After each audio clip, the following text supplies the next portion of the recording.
Welcome to missile classes. जैसे कि दोस्तों आप सबको पता है कि हमारे इस प्लेटफॉर्म पे आप लोगों के लिए क्लास 11 के एग्ज़ाम को देखते हुए एक टेस्ट सीरीज चला जा रहा है, जहां पे आज हम लोग देखने वाले हैं जियोग्राफी का टेस्ट नंबर 3। सो गाइस, आज मैं 20 क्वेश्चन करवाने वाला हूं और वो क्वेश्चन आप लोगों को टेस्ट सीरीज में प्रोवाइड करने की कोशिश करता हूं जो पेपर के मुताबिक सबसे इंपॉर्टेंट क्वेश्चन बने। तो आप लोग चाहते हैं कि सर हम लोगों को एवरीडे टेस्ट सीरीज देते रहे, मॉर्निंग और इवनिंग दोनों टाइम, तो बिल्कुल दोस्तों आप लोग कमेंट सेक्शन में कमेंट करना ना भूले। वीडियो देखने के बाद थोड़ा सा भी अच्छा फील हो तो लाइक करना ना भूले। चैनल पर नया है तो चैनल को सब्सक्राइब करके बेल आइकन को प्रेस करें।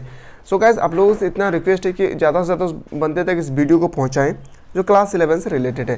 तो चलिए बिना देर के हम लोग एक ही क्वेश्चन को बारीकी से समझने की कोशिश करते हैं और आपके पेपर में भी इसी तरह से क्वेश्चन छपने वाले हैं।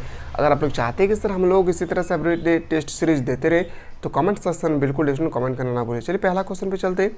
निम्नलिखित में से कौन सी भौतिक भूगोल की शाखा नहीं है? आपको बताना है कि कौन सी भौतिक भूगोल की शाखा नहीं है। इस क्वेश्चन का जो बिल्कुल सही उत्तर होगा मानव शास्त्र। क्या होगी?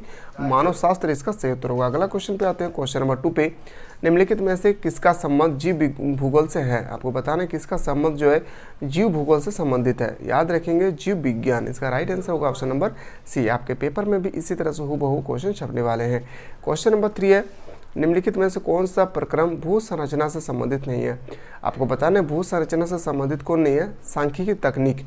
याद रखेंगे सांख्यिकी तकनीक जो है एक इकोनॉमिक्स का पार्ट है, ये भी आपको याद रखना है। अगला प्रश्न पे चलते हैं। भूगोल का शाब्दिक अर्थ बताना है। जो भूगोल है इसका शाब्दिक अर्थ क्या होगा? तो याद रखेंगे पृथ्वी का घूर्णन। क्या होगा? पृथ्वी का घूर्णन, ऑप्शन नंबर सी। अगला प्रश्न पे चलते हैं। क्वेश्चन नंबर आपके पास है क्वेश्चन नंबर 5। भूगोल शब्द का प्रयोग सर्वप्रथम प्रयोग किसने किया था? जो भूगोल शब्द है इसका सर्वप्रथम प्रयोग किसने किया था? सभी को पता है एराटोस्थेनीज। ये क्वेश्चन हर साल पूछे जाते हैं। आते हैं अगला प्रश्न पे, क्वेश्चन नंबर 6 आपके सामने। भूगोल के अध्ययन के प्रमुख उपागम कौन से हैं? भूगोल के प्रमुख उपागम के अध्ययन आपको बताना है। इस क्वेश्चन का जो करेक्ट आंसर होगा ए तथा बी, ऑप्शन नंबर बिल्कुल सही उत्तर होगा सी। अगला प्रश्न पे चलते हैं। अगला क्वेश्चन है क्वेश्चन नंबर 7। प्राकृतिक तथा मानव के बीच अंतर संबंध कैसे स्थापित होते हैं?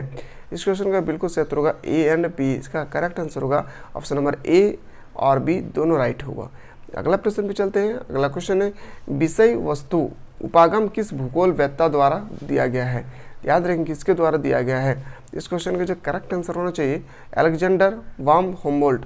याद रखेंगे दोस्तों आप लोगों को 20 क्वेश्चन में आप कितना क्वेश्चन सही कर पा रहे इसको आपको कमेंट सेक्शन में बिल्कुल दोस्तों कमेंट करना ना भूले, ताकि मुझे भी पता चले कि आप लोग पूरा साल भर में क्या स्टडी किए हैं और कितना करने की आप लोगों को ज़रूरत है।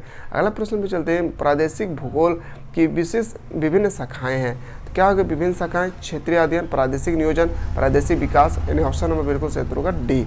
अगला प्रश्न पे चलते हैं। नेक्स्ट क्वेश्चन है, भूगोल में दर्शन के 2 अंग कौन से हैं? तो याद रखेंगे 2 अंग होते हैं क्या?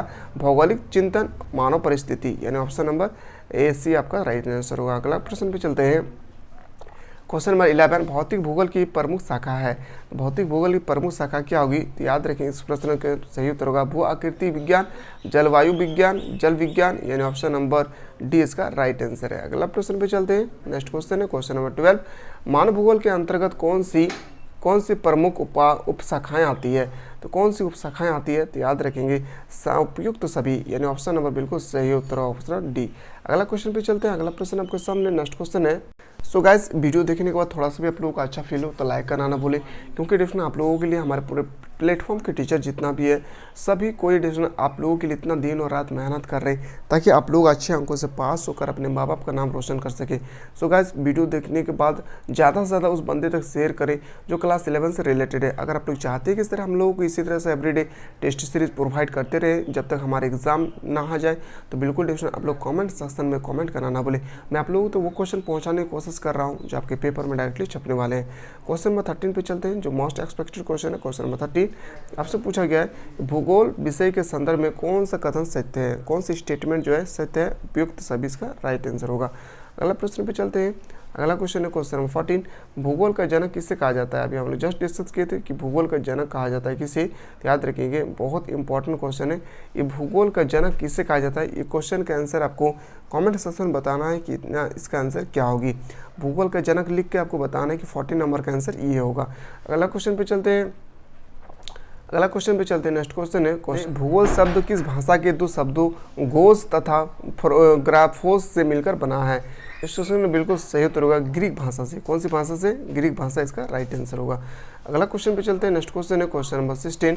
कृषि, उद्योग, पर्यटन, व्यापार एवं परिवहन, अवस्थापन तथा तत्व एवं सेवा का अध्ययन भूगोल की किस शाखा के अंतर्गत किया जाता है? तो याद रखेंगे आर्थिक भूगोल के अंतर्गत किए जाते हैं। आर्थिक भूगोल इसका करेक्ट आंसर होगा। अगला क्वेश्चन पे चलते हैं। नेक्स्ट क्वेश्चन है क्वेश्चन नंबर आपके पास 17। क्रमबद्ध भूगोल के संदर्भ में कौन सा कथन सत्य है? क्रमबद्ध भूगोल के संबंध में उपयुक्त ऑप्शन नंबर डी आपका राइट आंसर होगा। सो गाइस 20 क्वेश्चन अभी जो मैं आपको बताने वाला हूँ, कितना क्वेश्चन आप सही कर पा रहे हैं इसका आंसर आपको कमेंट सेक्शन में बिल्कुल बताना है, ताकि मुझे भी पता चले कि आपके पेपर में, आपके पूरे साल भर में आप कौन सी किताब पढ़े हैं और कितना क्वेश्चन को सही कर पा रहे हैं।